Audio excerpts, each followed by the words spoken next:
Selamünaleyküm. Herkesin gün hayrola. Hatice ile dikişe dair hoş geldiniz. Bugün sizlerle birlikte lastikli etek dikimini en basit şekliyle göstermeye çalışacağım inşallah. Çalışmaya geçmeden önce kanalıma ücretsiz bir şekilde abone olup yandaki zili de aktif hale getirirseniz yüklediğim tüm videolardan haberdar olabilirsiniz. Ayrıca bizi Instagram'dan Hatice ile hesabından da takip edebilirsiniz. Oradan da isteklerinizi ulaştırabilirsiniz. Elimizden geldiği kadar yardımcı olmaya çalışıyoruz. Şimdi çalışmamıza geçelim. Kumaş olarak bürümcük kumaş kullanacağım. Kumaş eni 180 santim.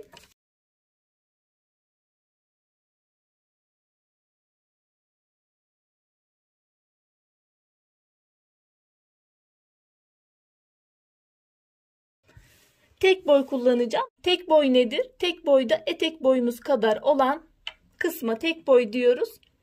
Eğer teken kumaş kullanacaksanız 2 boy kumaş almanız gerekiyor. Etek boyum 92 santim kalacak. 4 santim bel kısmından kemer için pay bırakıyorum. 1 santimde overlock çekip tek kıvıracağım için 1 santimde etek ucu katlaması için bırakıyorum. 92 santim eteğin kalmışı olacak. 5 santimde katlamalara bırakıyorum. 97 santim oluyor kumaş ölçüm. Eğer etek ucunu 2 kere katlayacaksanız ona göre ölçüyü alacaksınız.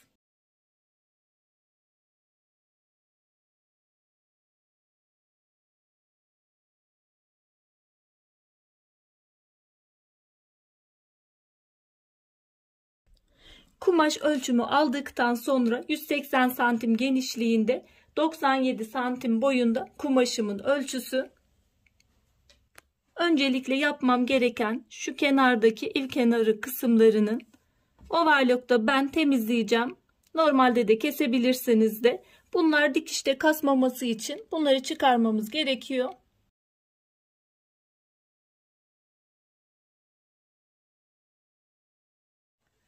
Burada ölçü şeklimize geliyoruz. Ölçü almamız dümdüz bel kısmıyla etek uç kısmının ölçüsü, kumaş ölçüsü 1 oluyor. Kumaşın genişlik ölçüsünü nasıl belirleriz derseniz baseni alıyoruz. Baseni ben 120 aldım. Basenin yarısı kadar bolluk payı bu şekilde dikimlerde verebiliriz. Kumaş ölçüsünü o şekilde belirliyoruz. Baseni 120 aldım. Basenin yarısı 60 yapar. Bolluk payım da 60 oluyor. 120'nin üzerine 60'ı ekliyorum ve kumaş genişlik ölçümü belirliyorum. Benim zaten kumaşım da 180 santim. Ama 5, 10, 20 santimde dar olabilir. Kumaşınız yetmiyorsa. Bu şekilde ben dikmek istemiyorum derseniz üst kısım dar olsun, alt kısım geniş olsun. O şekilde de kesimlerimiz var. Açıklama ve yorumlar bölümüne link bırakırım. Hatta kumaşınız eğer yetmiyorsa kumaş ölçünüzü en iyi şekilde değerlendirmek isterseniz 4 parçalı şekilde kesim yaparsınız. Üst kısım dar olur, alt kısım daha genişleme, alt kısımda bir açılma şekli vermiş oluruz. Bir önceki videoda o şekilde var. Link bırakırım. Ona da bakabilirsiniz. Burada ilk yapmamız gereken zaten tek taraflı dikiş olacak. Bu dikişi arka kısmı bırakacağız. Ayrıca ben iki taraftan dikişli olmamasını istiyorum derseniz bu kumaş katı tarafını da açabilirsiniz. Tek dikişli yapacağınız zaman arkaya bu dikiş kısmını arka ortaya bırakabilirsiniz. Ya da şu şekilde de yapabilirsiniz. Öne bir güpür fisto şeklinde süsleyip ön kısmın ortasına bırakabilirsiniz. Ayrıca dikişli kısmı ilik düğme şeklinde de yapacaksanız yine ön orta kısma denk getirip o şekilde de değerlendirebilirsiniz. O şekilde de dikim yapabilirsiniz. Burada en basit şekliyle yapacağız. Şimdi bu yan kenarı dikip kapatıyoruz. Zaten overlockla temizlediğimiz için kenarı ilk önce dikimden önce sadece dikim yapacağız. Overlock çekmeyeceğiz. Temizlemesi yapılmış oluyor önceden. Yan kenar dikişimizi diktik. Ben overlock'u önceden çektiğim için bu şekilde olmadığı için ütüyle de kenarlara yatırarak ütüledim. Ütülemesini yaptım. Şimdi bel kısmına geçiyoruz. Ben bel kısmını kanal yaparak yapacağım. Ama siz isterseniz birlikte de dikerek lastiği kumaşa ekleyebilirsiniz. Bel kısmını o şekilde de yapabilirsiniz. Overlock makineniz varsa ya da zikzak ayarıyla üst kısmı temizlersiniz. Overlock'unu yaparsınız. Sonra lastiği şu şekilde içinden çektirerek bir katlamayla da dikebilirsiniz. Lastiği overlock direkt ekler. Şu şekilde de dikim yapabilirsiniz. Ayrıca overlock makinem yok. Nasıl yapabilirim derseniz şu şekilde bir katlama yaparsınız.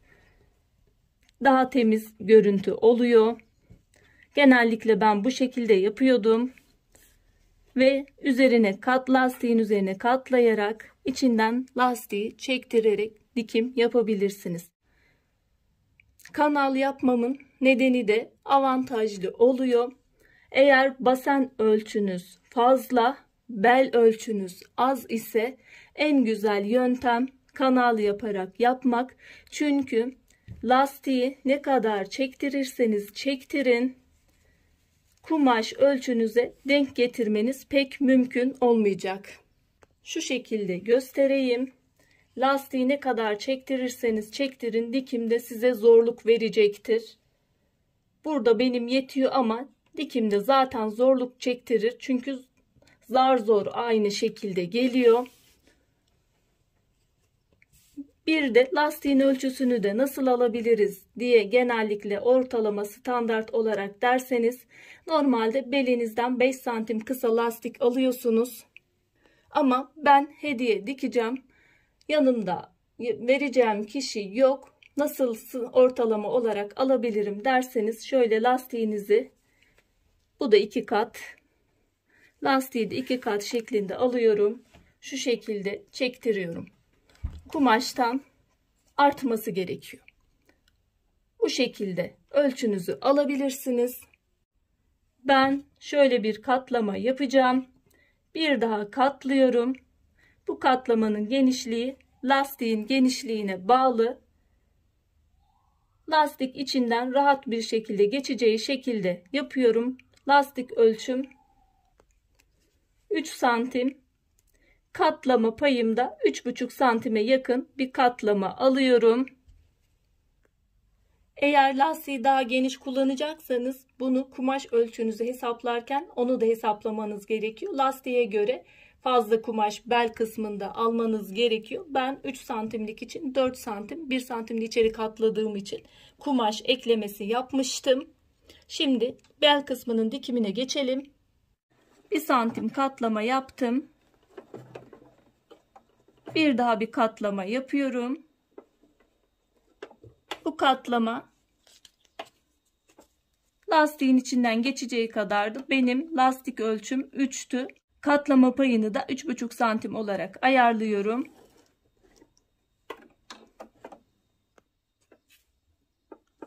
Şu şekilde 3,5 santim olarak ayarladım.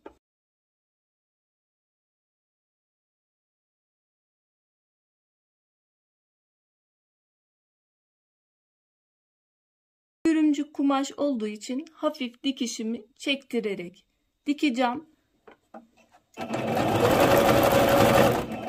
Düz dikiş yaptığım için esnek kumaşlarda dikişin açıldığı zaman kopmaması için bu yöntemi kullanabiliriz.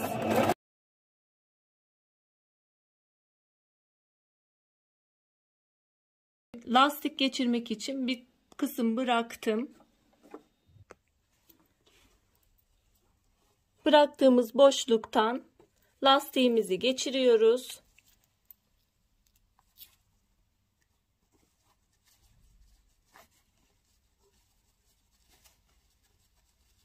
Lastiği geçirdikten sonra şu şekilde değil de bu şekilde kaba duracaktır ve atacaktır.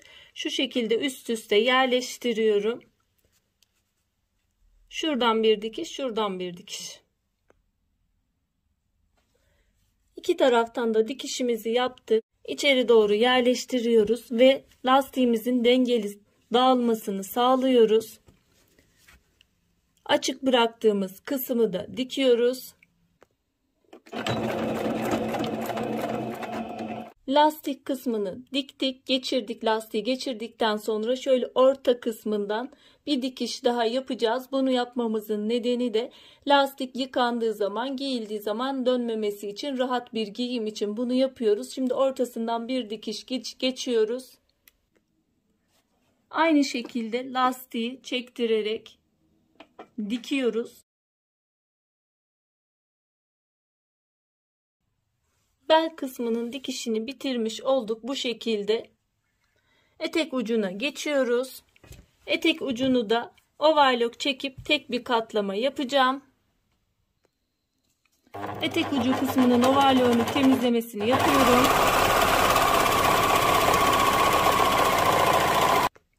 Temizlemesini, overlock'unu yaptım. Şu şekilde bir tane kıvırma katlama yapacağım. Etek ucunu da bir kere kıvırıyorum. 1 santim civarında.